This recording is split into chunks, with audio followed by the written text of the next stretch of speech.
So students, our first topic is what is economic planning? Economic planning refers to a system under which a central authority sets a set of targets and specifies a set of programs and policies to achieve those targets within the specific period of time.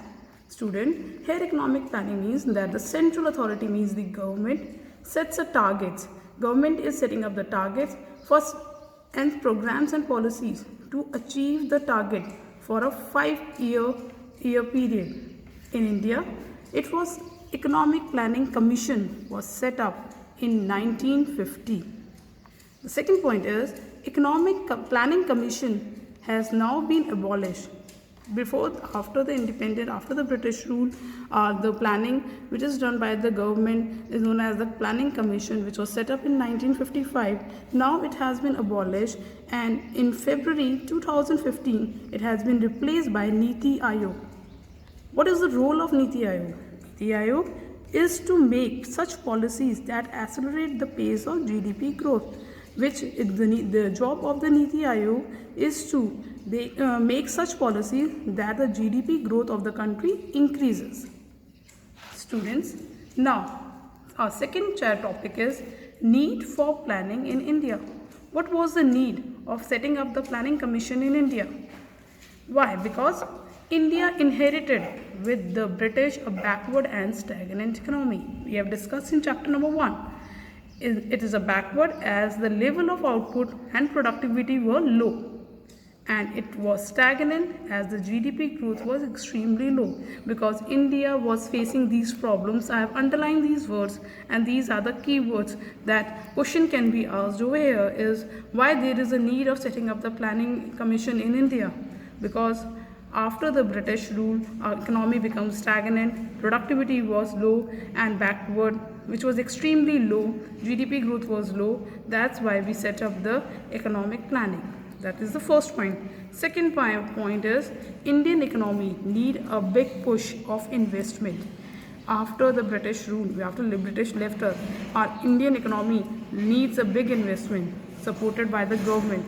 Hence the recourse of economic planning, because our government need a big investment and all the steps, because that time our businessmen like Tata, Birla, that time were having the low capital, and the Indian economy was very poor and backward.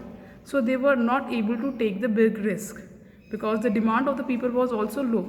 So it's the government who took the first step to come up big push of investment. It's the government who has invested a big amount of money in the production in the form of capital goods.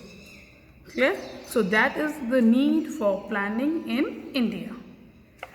Third topic is directive planning and comprehensive planning. This is the third topic.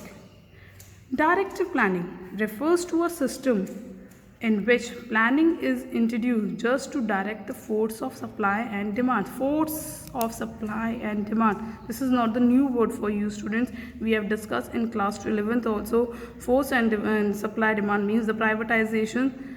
Therefore, it is a planning which is done just to achieve the state of equilibrium, means the demand and supply of the commodity of the economy remains the same. State of equilibrium means the demand and supply are equal, so that the system does not go wayward from the state of equilibrium.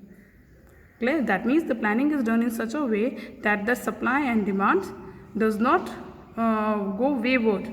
It only achieves the state of equilibrium, and means the demand and supply should be equal. There is no direct participation of state in the process of growth. State here means the government.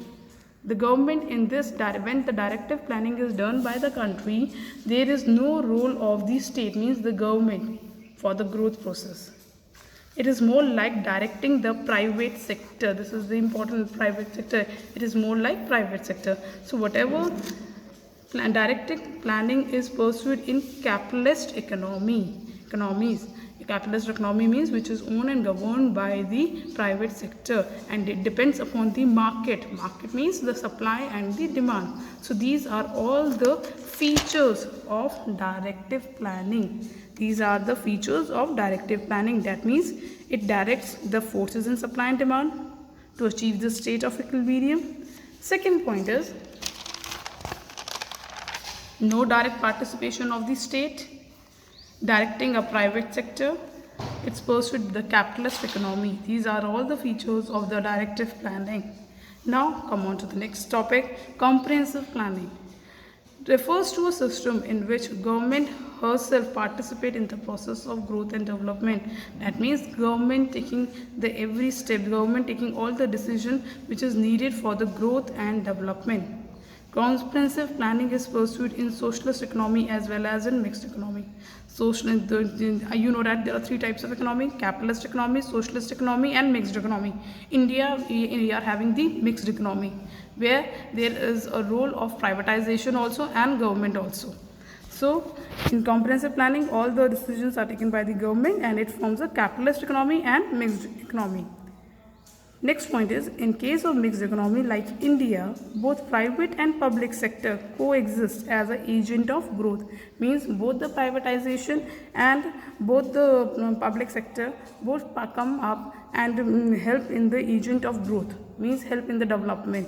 Like in today's time, like in COVID-19 time, in fighting the COVID-19, the government and the private sector both are playing their important role.